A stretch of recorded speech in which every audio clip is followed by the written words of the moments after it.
Good evening, everyone. This is Ron, a little after 6 on Monday. We'll go ahead and get started. Tell you what, though, before we see if we have any questions, we'll see if Charles is on. Charles, are you on? Not yet. Okay, he's not on.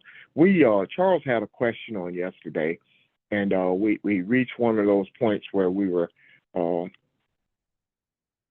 several of us were making points. We kept going from one thing to the next, and he never got a chance to make his point. And I wanted to give him an opportunity to start today to express himself or ask his question. And so don't let me forget, y'all. If you see him, anybody see him, come online. Okay. Well, with that said, any questions about yesterday? We kind of talked about a lot of stuff. We have a continuation from Saturday. We talked about what Nick had presented to us, and we expounded on it a little bit. Um, but any questions? Any questions and or comments?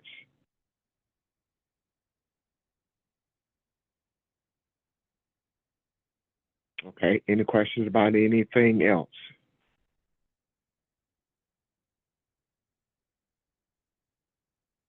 Okay. Well, I have a question and see what you guys think of this. Um, we've talked about this briefly before. We've talked about the burning of books. We talked about taking history out of school. We talked about the change in the family. The black family. We talked about the church. We talked about how our music has changed and influenced us. We talked about the difference between education and training. Uh, how has all of this affected our youth, particularly the black male? Uh, Sometimes I hear things, uh, and it almost sounds like people are hypnotized or they're not in the same place. They're not in a different reality or something, or they see things so radically different. Uh, do we need to discuss that, or what do you guys think about that?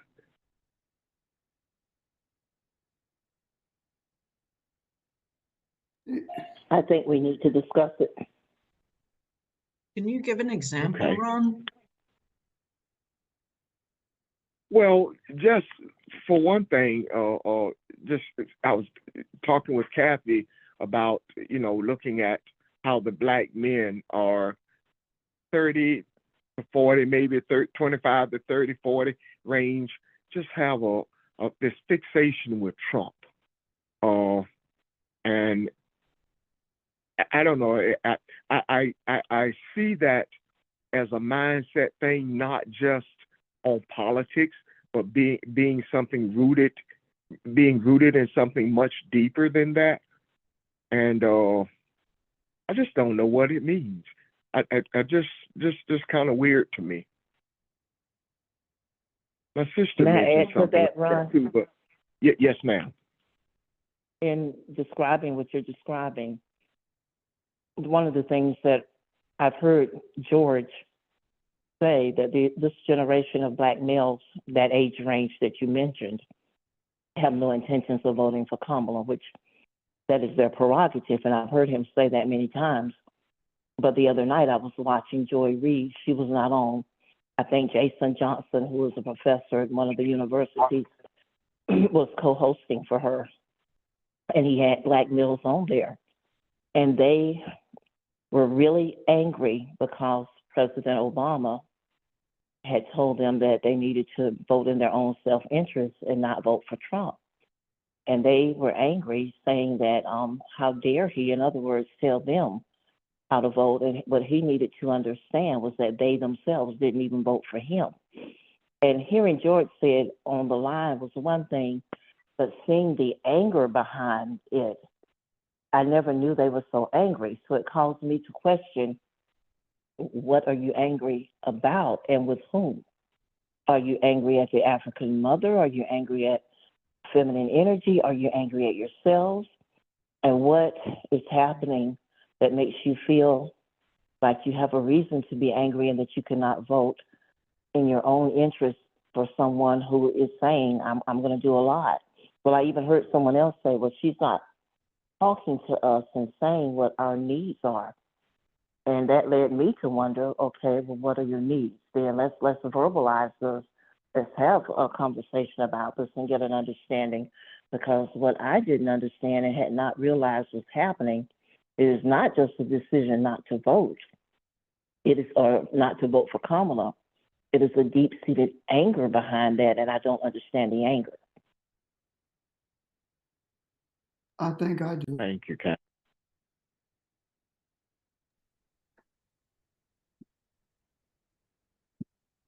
Okay, go ahead. No, I thought someone else was going to say something in regards to it.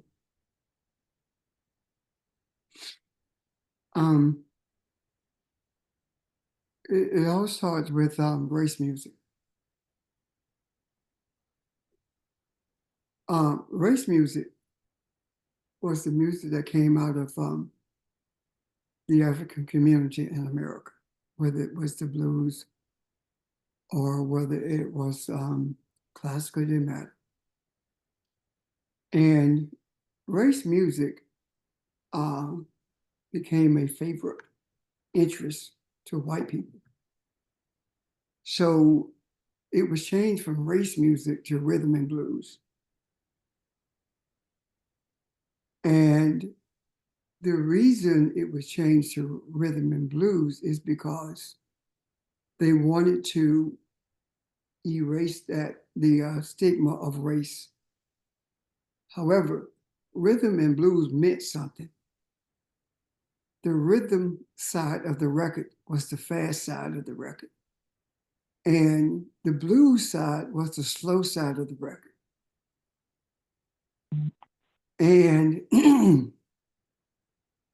during this period of time, African people in America lost all control of their music after Motown and that era of Motown, Stax, etc.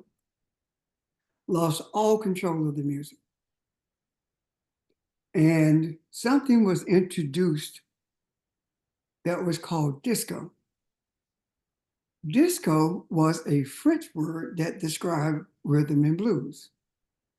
However, the Jewish people who controlled the music industry made it a different genre.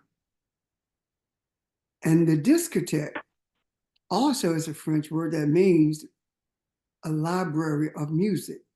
So if you remember, disco or the discotheque was music that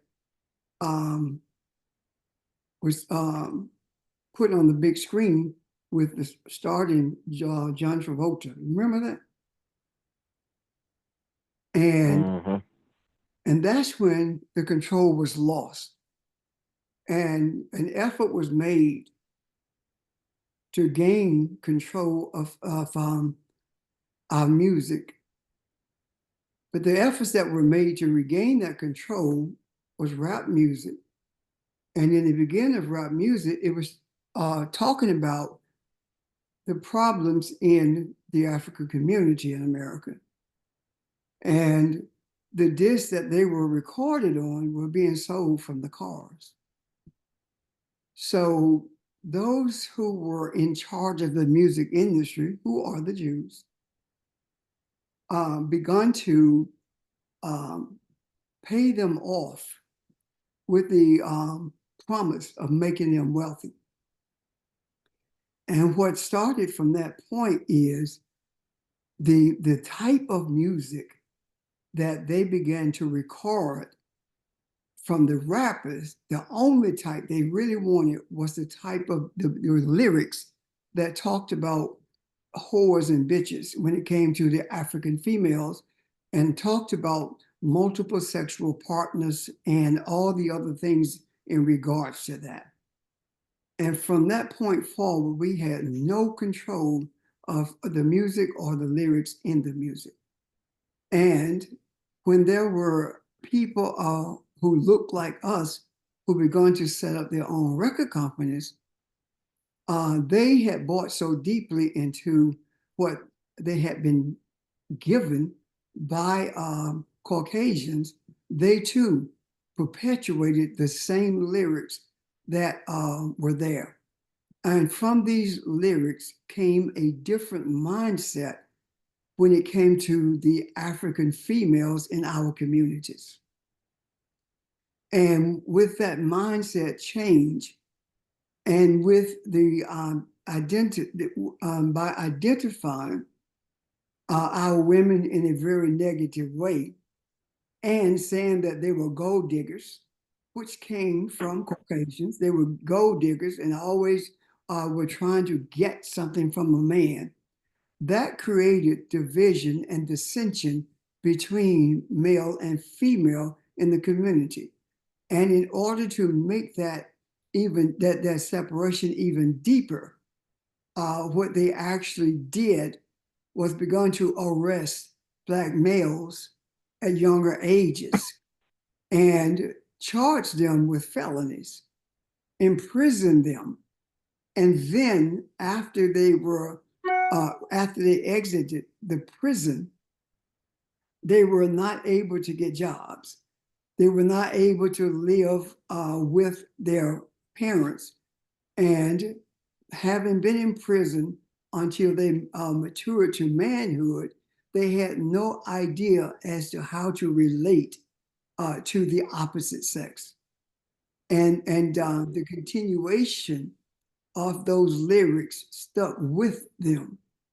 And that separation grew even deeper. And then when the white society, this Caucasian society, began to talk about the evilness and the brutal nature of males, while at the same time introducing gang activity into the communities and flooding it with drugs, that further divided male from female, and that further intensified the anger that Black male had, and that male began to take that anger out towards females and each other. And now we are at a stage where multiple generations have been inundated with this kind of energy of hate for femininity. And we hear that expression now in regards to whether or not to vote for Kamala Harris. This is no accident, neither is it a coincidence. What has taken place is the same colonizer who taught Africans on the continent of Africa that the devil was Black and the angels were white have done the same thing, but in a different way in this country. So as to separate the households. So family structure begins to deconstruct. And then the criticism of the construction of families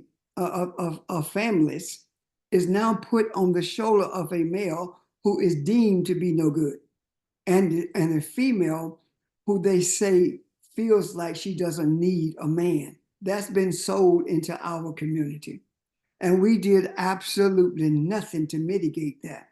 And now we are suffering, or we are at the very least experiencing the lack of mitigation of what has taken place. To this day, the only difference in the music is that one is rap with the lyrics that it has. But when it comes to R&B, everything that we've done is R&B because it speaks to the cadence of the music more so than it does anything else. The lyrics changed, especially with rap music. And I never was able to understand how a male who was in his right mind could embrace that to the extent that he would allow it in his house, especially those who came through my generation. I'd never understood how that could happen, how they would allow that to happen. But then when I begun to think about how females became parents at younger ages because of the way the community had been denigrated by white folks. And the funny thing about it is that there are people on this line, and we know people who would say it's our fault. Well, how are you going to blame the oppressed for its own oppression when you are not in control of the levers of power? Neither are you in control of the indoctrination that is given, that is received by us from TV and every other avenue of communication, especially now with social media. And if you think about it with a clear head, the ownership of the controllers of the news outlet, the media's mainstream media, has no love for Kamala either. Some of the reporters will talk about her, but they do not emphasize the dictatorial nature of Trump. But they always are saying that people want to know more about Kamala. What more do you want to know about Kamala? The thing is this: if you put that seed out there often enough that no one knows anything about her, people begin to buy into that lie, because we are so accustomed to being indoctrinated, manipulated, and oppressed until we don't even think beyond what is being told to us, even as we embrace it. We have become robots who have no capacity to think for ourselves. We allow others to think for us and tell us how to think and what to think. I'm done. Thank you. I hope that answers your question, Kathy. It does, but it leads me to another question then. So if I'm hearing you correctly, there's displaced anger, there is some self-hatred going on, and manipulation. And there's still the desire to have someone to sit down and hear what they're saying and hear what they're feeling, is what this young man was saying. Somebody needs to talk to us about our needs. I'm still trying to understand exactly what else is needed, because I'm not being insensitive. I'm not discounting everything that you said, because it brings us up to present day, explaining how this happened. So my question becomes now, knowing all of this, how do we deal with this moving forward? Because now that we've been made aware of it, because like I said, hearing George say it on the line, I was like, okay, there's a group of people that feel a certain way, but I didn't understand the anger that was involved with it. And so now that we have a clearer picture of that, what is our role in transforming this image of self and this image of how they feel about us as African Americans and femininity as a whole? What is our path moving forward? The idea of of not speaking to them, to their needs. For me anyway, I don't know about the rest of you guys, you asked one of them, what are your needs that you want spoken to? And the only thing you get is money. We had more money when Trump was president. And so you sell your soul for $2,000. And Trump didn't give you any money. He didn't give you $2,000.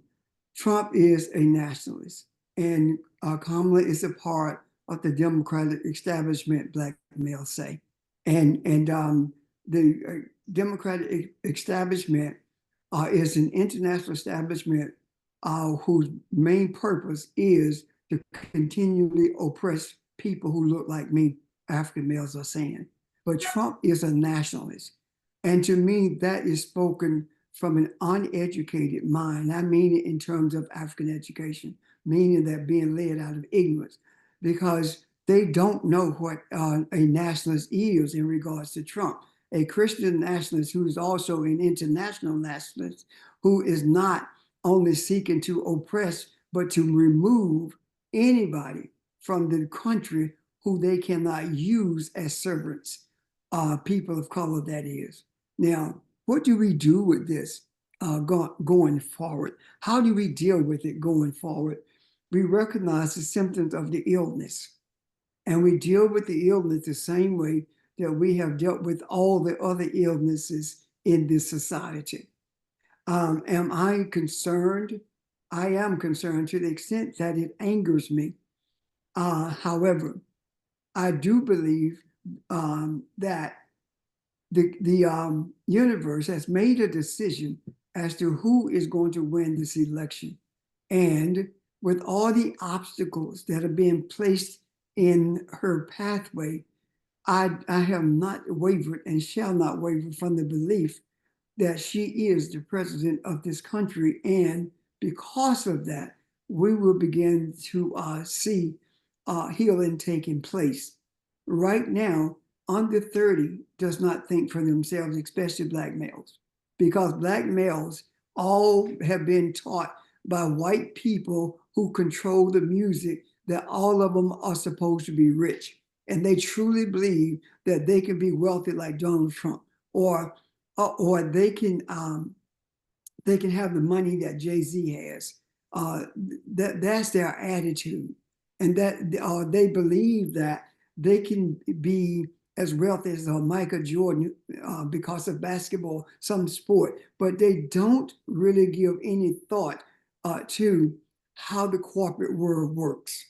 And it is up to us to make sure that the way the corporate world works in relationship to people who look like us, it is up to us to make sure it is in the macro, meaning that there are one or two who may get through.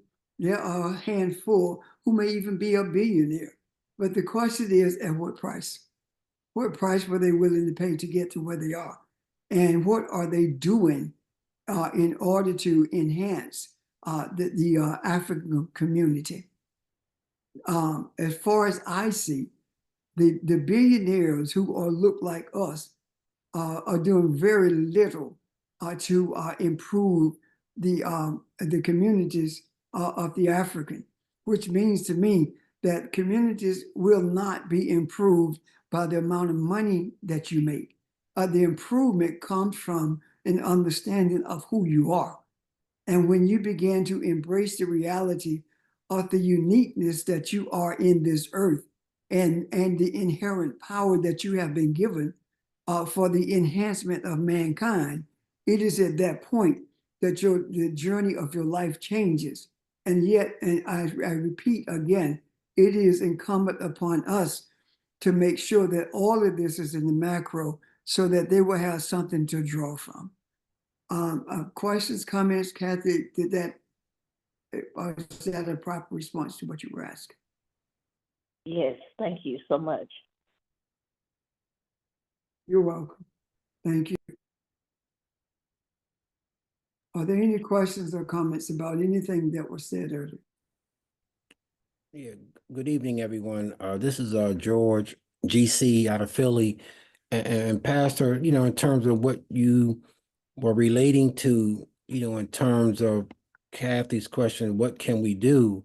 And I think part of it is actually, what we're discussing tonight in terms of looking at the causal, analysis of the root cause, a systematic way of just trying to find out, how, we can address a problem. And I think in terms of looking at, the importance of who we are, things that we've talked about, but I think the root cause is just something that I see, and I'm sure we all may feel that it's something that we need to look at in terms of, the root cause of it all. And I think you have explained it, over a period of time in reference to our conversations, but I think that's one way that maybe we need to, give some thought, in terms of a systematic way of, being able to address it. And I think our history is definitely one way. I'm done. I agree. Thank you. Anyone else? Well, I think Pastor did address it. Mm? I think Audrey was about to say something. Okay, I'm sorry. Go ahead, Audrey. She's shaking her head like, no, man. I wasn't, sorry, I was doing something. Okay, go ahead. Ron. No, I think there, you know, that's what Pastor outlined is a lot of it. I think a lot of it is who we are. In a sense, we sort of, because of the energy that's put out there that being separate, being an African American is not important, or it is. We've gotten to a point, I think, either we don't want to know who we are anymore, or we're ashamed of who we are, and because there's been a lot of effort to make us blend in, not knowing that we could never blend in. That's just a misnomer that's put out there to kind of get everybody in line and wearing the same uniform attitudes.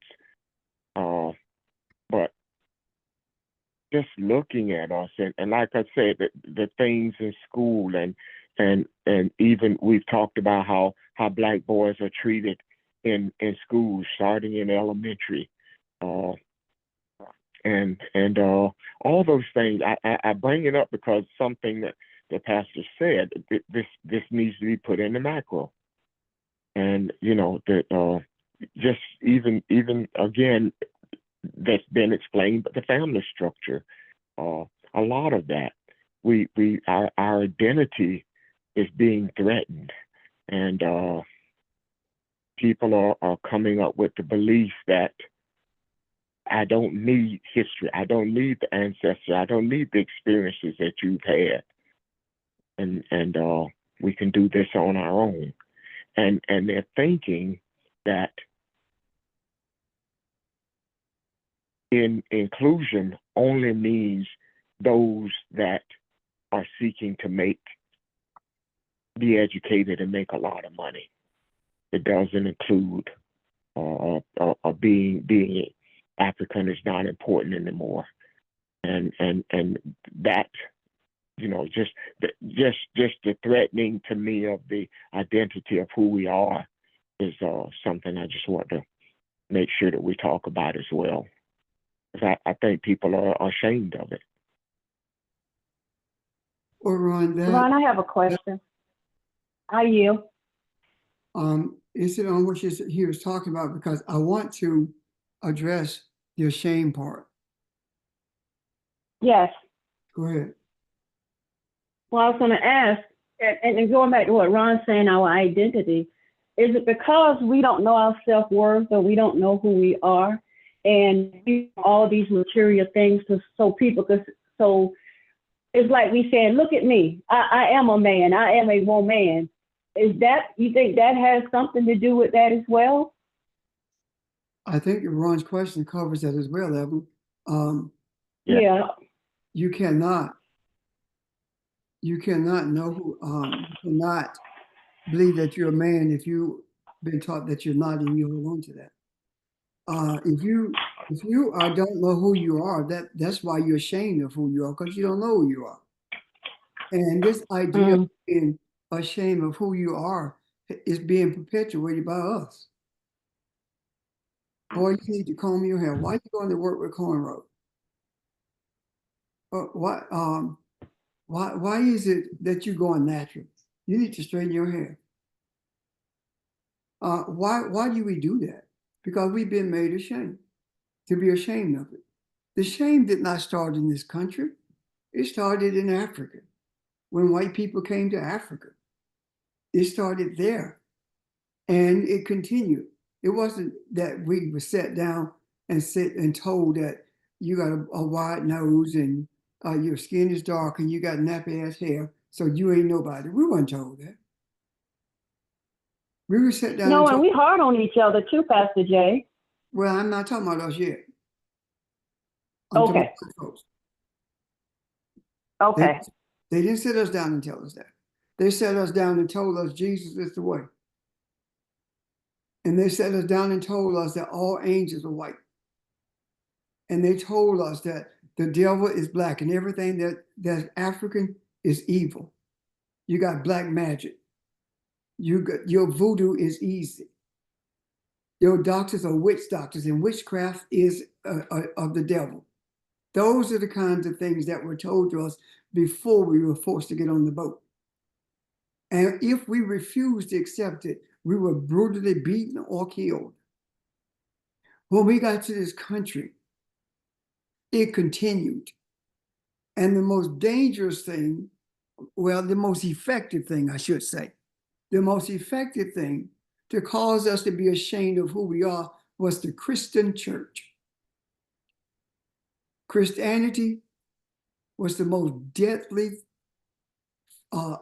source of indoctrination, manipulation, and it increased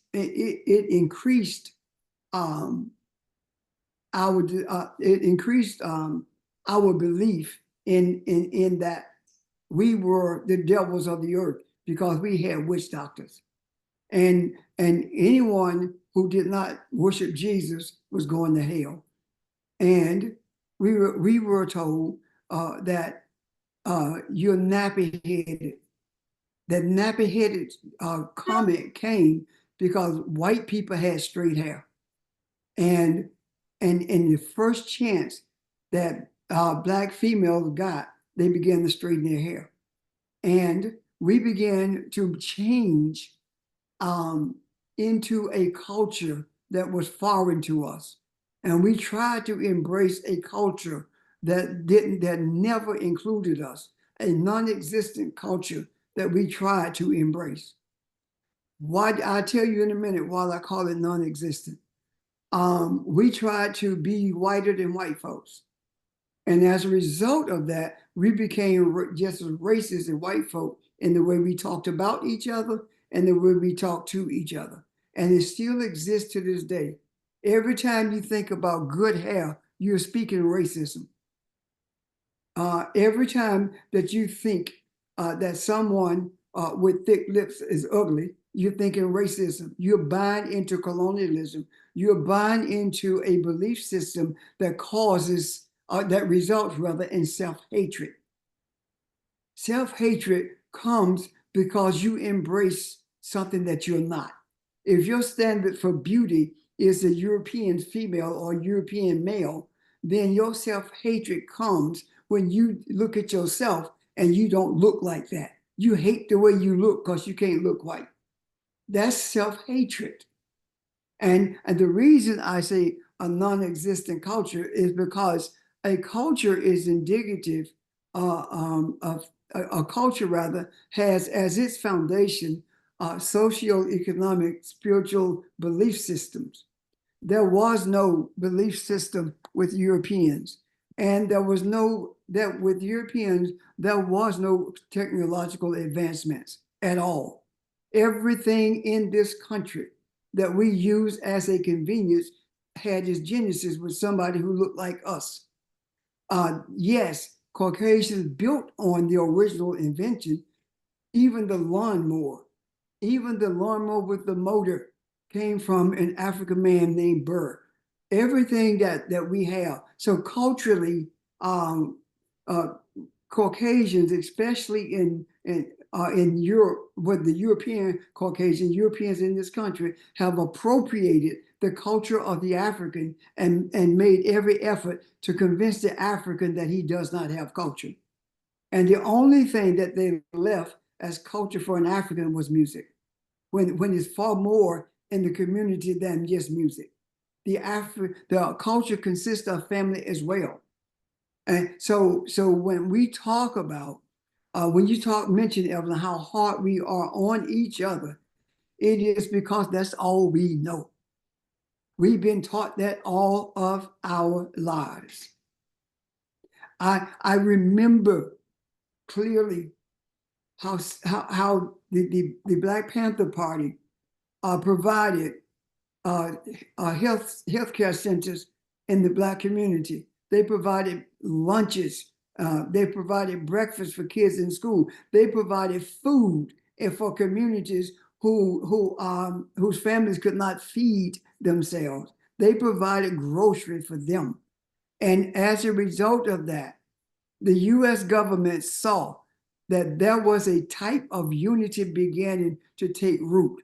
And they made a decision that they were going to destroy the Black Panther Party, the FBI in particular. And between the FBI and the local policemen, within 2 years after that direct declaration, 20 plus Panthers had been killed, and 17 of them were in prison. So what I'm saying to you is this: every time that there is a movement of unity without uniformity, there is a movement also to destroy any foundation of that unity.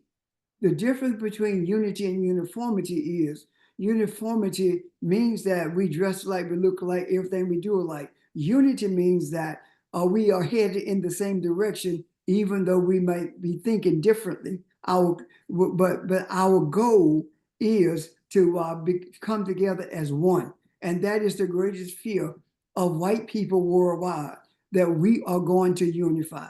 And the best opportunity that we have to overcome this shame, this anger, the best opportunity that we have to really know who we are and to teach others about who they are, the biggest opportunity rather we have for that is this next election. And the biggest obstacle to that is Donald Trump and his surrogates, who are obstacles to that, are young Black males. Does that help? Evelyn, Ron. Yes.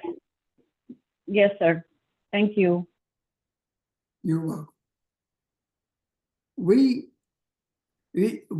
are obligated to walk away from religion totally. And when you walk away from religion, and when you put in the macro a desire for people to walk away from religion, when you talk about the evilness of Christianity, Islam, and Judaism, when you talk about how it has separated us from each other and created a vacuum in our families, when you talk about that and put that in the macro, you have to put something in its place. And the something that you put in its place is spirituality. And when I talk about spirituality, I'm not talking about some abstract thing. Spirituality is simply you knowing who you are. Spirituality is you seeing beyond the physicality of the environment that you live in. Spirituality speaks to a way of life. Spirituality speaks to life itself.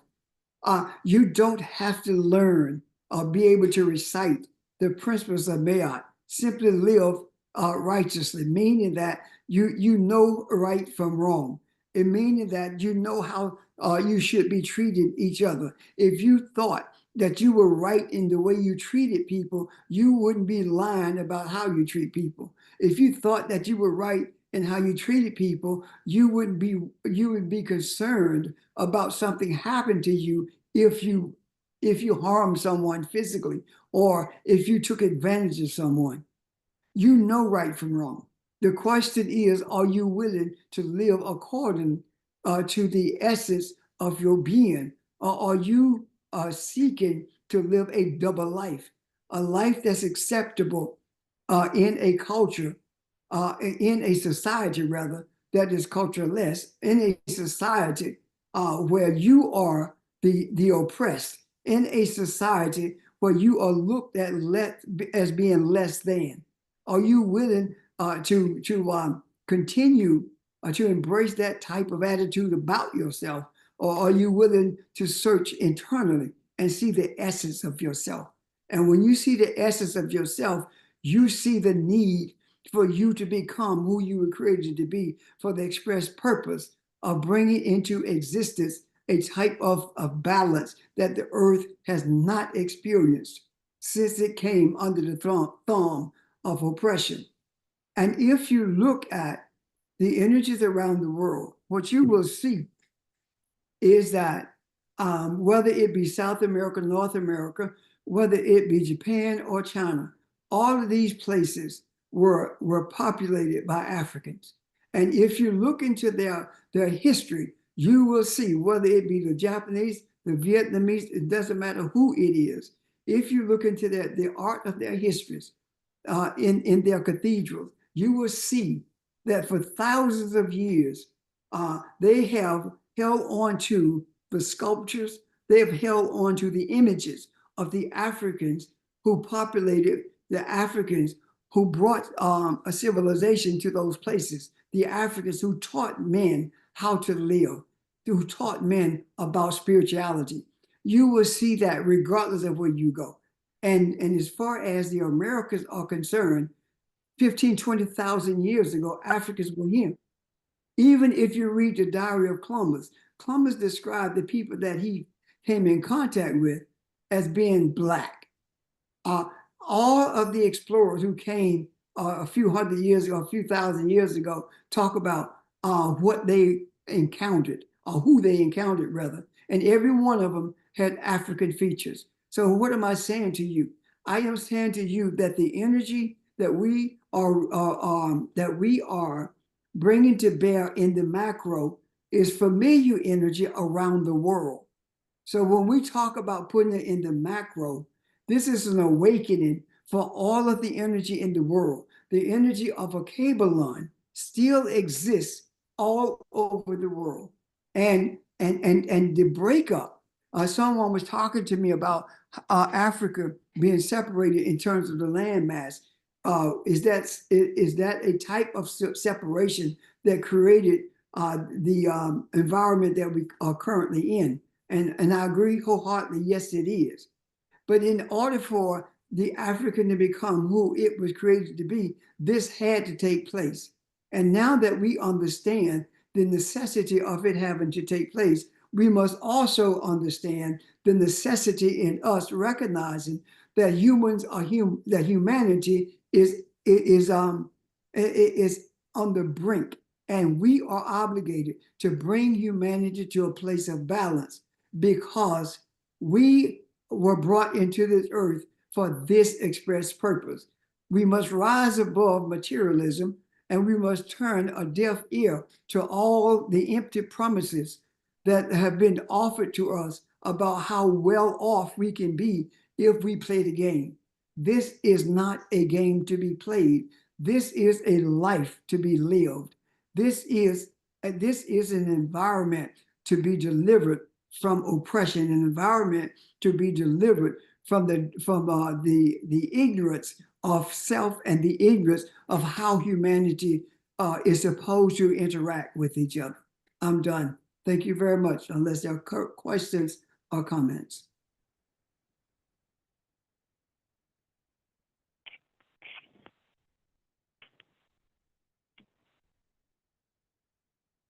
Anyone? Anybody have anything? Do you guys see the importance of why we needed to talk about this? I do. Yes. Yes. Yes.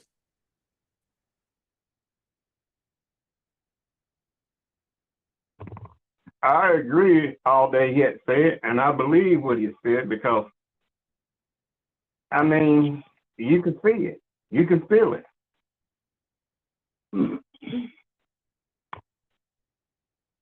Thank you, sir. You can. Yeah, you're right. I looking at news feed the other day. I mean, I don't know any other time in history that I recall to see. We've always had black on black crime. That's always been that's part of self-hatred too, of course. But family members killing family members, kids killing their parents, kind of thing, that used to not happen to us that I recall, not to the degree that I see it now. We've lost ourselves. We're lost. We don't know who we are. So, yeah, I think this is long overdue. So Ron, I have a question then. Again, this Yes, is Evelyn. So the closer we get to the election date, do you feel that there will be more distractions?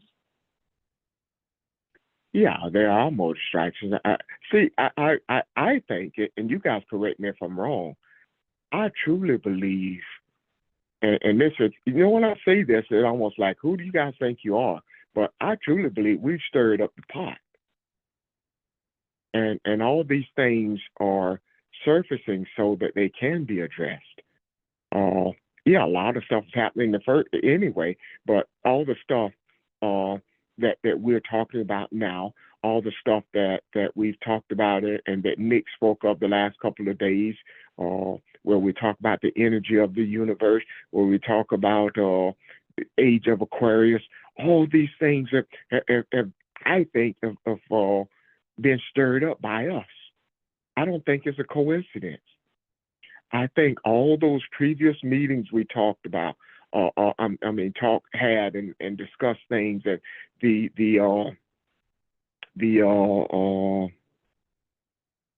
what am I trying to say? The dedications that we made, I'm commitments is what I'm trying to say. We committed to something. We committed to something without seeing it, without knowing it. And only thing we knew was it wasn't religion. And I think the universe has responded. So in kind, when we see things, know that it is here for a purpose. And there we do call them distractions because we are going to stay the course. We're going to stay the course. But you know what, Ron? When Yes, ma'am. Obama said what he said to the black males, he popped them and they didn't like it. And to me, it was a wake-up call to all of them who feel, that he had, they crying out now, but he really popped. The truth does hurt. So I do feel like Pastor Jay said it was necessary. So, yeah. And if that had not happened, we may not be having this conversation. I agree. Yeah. So it woke us up as well. Brought us to a place of awareness that we could see the whole thing. Yeah, and Ron, if I may, I truly believe too that our ancestors, are speaking to us through our meditations. I mean, what we're experiencing, is something that again we put out in the macro in terms of looking at, peace and harmony and in the principles. But at the same time, again, I think our ancestors know that, there's those out there that, have a desire to want to see change in the universe.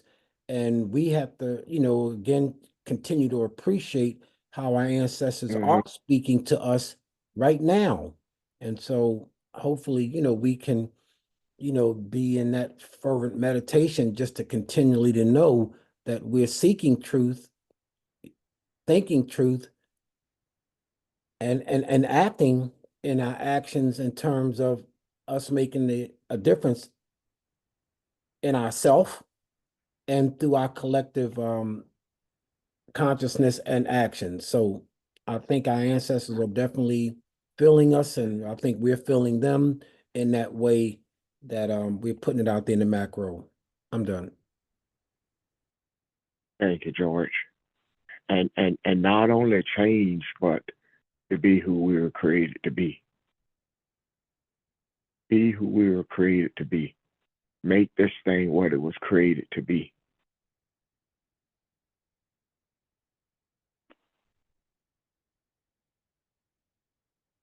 Yeah, thank you. Anyone else?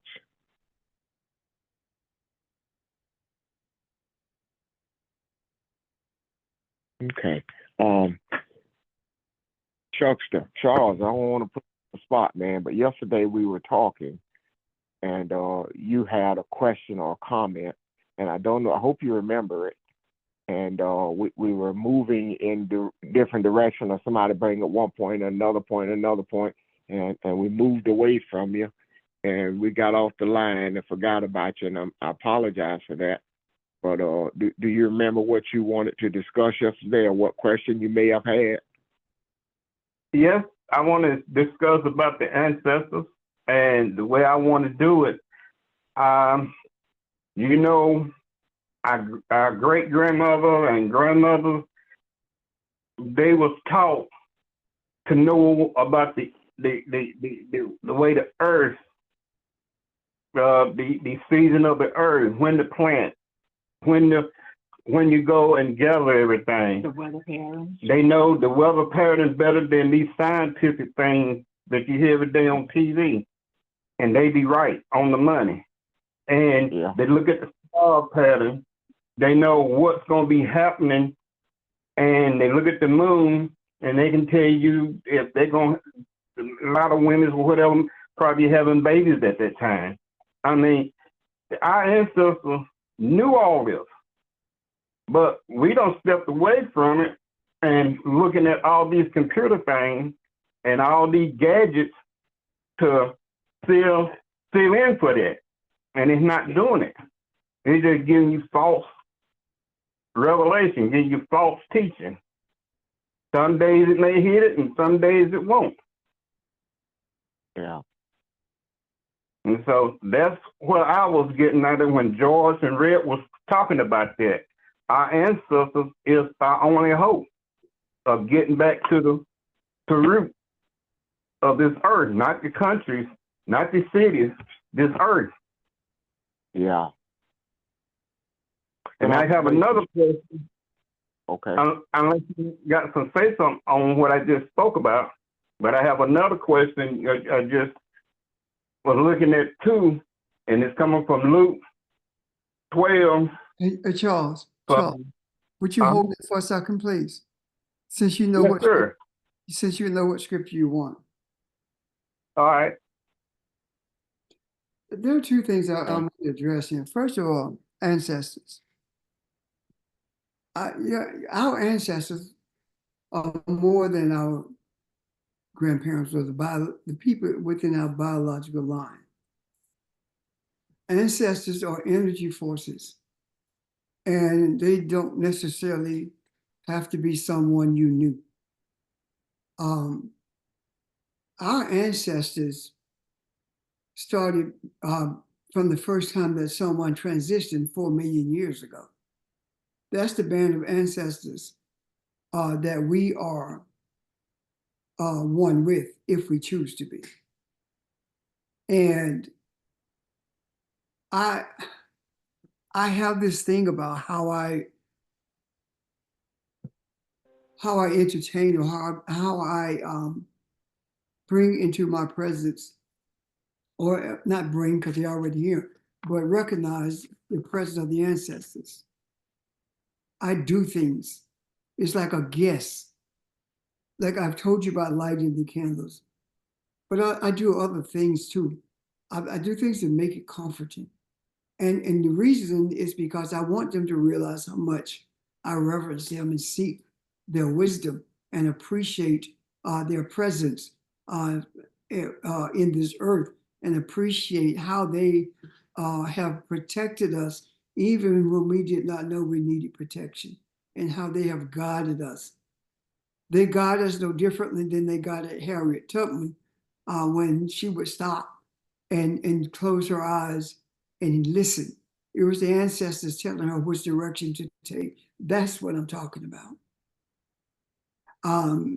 So I want us to always realize, understand that our ancestors go far beyond the people who are in our biological lineage. The other thing is this, and please hear me out before you form an opinion. There is no such thing as science. When the Tibetan priests were teaching, they were not teaching science. They were teaching spirituality. understanding the earth, understanding the nuances of the universe, being able to recognize that there was a Sirius 2 without having a telescope. That was not science, that's spirituality. Science came into existence with the Greeks after they stole from Kemet, from the Kushites. The information that they stole from the Kushites, they converted into what they call a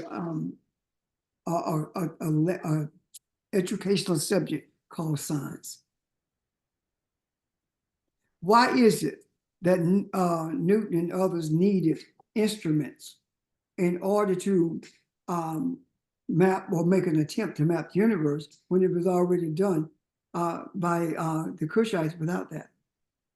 So when we talk about this idea of reverting to science, science is no different than religion when we talk about reverting to it and looking for understandings from it.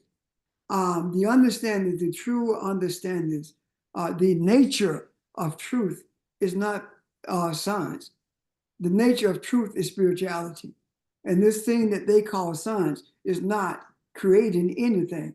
It is simply making an attempt to recognize what's already been created. And by the time they look at it, something else has already altered it. So even though I will continue to mention science in reference to what we, the chemistry or the biology, etc., I don't see it that way anymore. I don't see understanding biology or understanding medicinal plants as science. I see it as spirituality, because science did not discover medicinal plants. The spiritual essence of who we are gave us an understanding of what those plants were capable of doing. I do not believe for a moment that those plants were simply here to do that, as much as I believe that the unicity that the African had with its creator and creation itself, when that African plucked that leaf from that plant with the intent of bringing healing to a body, that's what it had to do, because the God in this earth had determined that this plant would be the plant that will cure whatever the African desired it to cure. I do believe that it was no coincidence that the African knew that if you take a small portion of smallpox and scratch the surface of your skin and put that portion there, that pinhead of smallpox there, it would inoculate you from catching smallpox. I do not believe that this was even seen as science. It was seen as spirituality, a unicity of all things, inclusive of the earth and everything that inhabited the earth, because the spiritual essence of humans, the spiritual essence of us in this earth is also the spiritual essence of the plants that occupy this earth. Does that make sense so far? Yes. Yeah. So I see this is far deeper than what we call the idea of science. If science were more powerful, then why is it that the engineers who delve in to the different sciences based on the field of engineering that they're in, why is it that they cannot figure out how the Nile River was redirected by the Pharaoh? Why figure out how the pyramids were erected with the stones each weighing tons? It's much more than science. It is spirituality. And the idea of the book, Spirituality Before Science, before religion, may as well have said spirituality before science. Because religion is just a made-up thing. for the express purpose of control. And science is a thing that seeks to understand what the African already knew. I'm done. Thank you. Questions or comments? If not, then Charles, the scripture that you were about to share with us. Are there questions or comments? Did that address your question, Charles? Yes. Yes. So I had to use it the way I had to say it to get it out. Okay.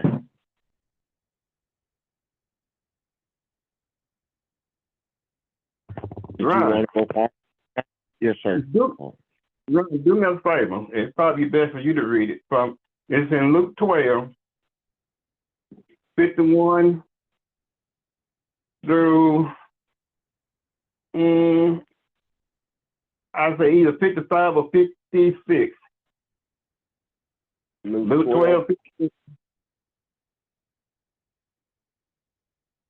Okay. And from there to about either 55 or 56. 51 through what? 51 through 54, 55. to 56.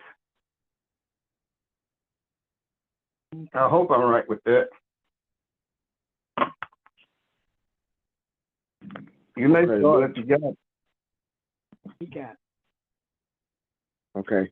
Do you suppose that I came to grant peace on earth? I tell you no, but rather division.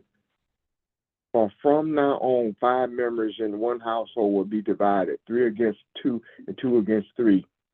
They will be divided, father against son, son against father, mother against daughter, and daughter against mother, and mother-in-law against daughter-in-law, and daughter-in-law against mother-in-law. And he was also saying to the crowds, when you see a cloud rising in the west, immediately you say, a shower is coming, and so it turns out. And so it turns out. And when you see a south wind blowing, you say it will be a hot day, and it turns out that way. You hypocrites, you know how to analyze the appearance of the earth and the sky, but why do you not analyze this present time? That's it. I don't know if Rep might have to explain this to us, but I've been reading that, and when he came up today, was talking about the way black people do each other, and when Westcott was talking about father against son, son against mother, about the father killed the son killed the father. I want to understand this a little bit better than what has been written here.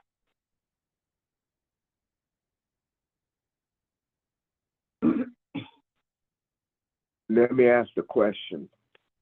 All right. Pastor, do you think this is going to take some time? Do you see it now, or would you rather look at this first?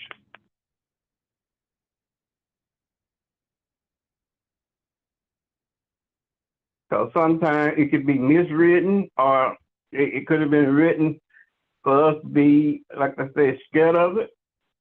Mm-hmm.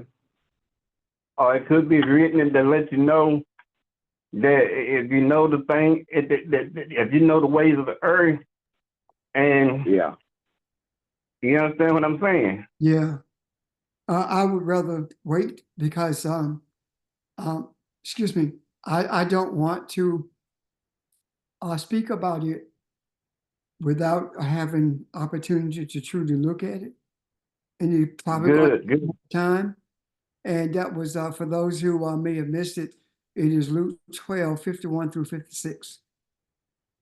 Yes. So again, I would like to defer that until a later date. Good. No problem. Okay, thank Thank you. you. Okay. Good question, though, Charles. Okay. Is this a good place to take a pause, or is there anything else?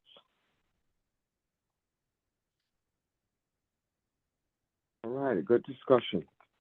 Yeah. Yeah. So if you do have anything, jot it down or send me a text or send somebody a text, and we'll certainly discuss it. Okay. But thank you. Have a great week.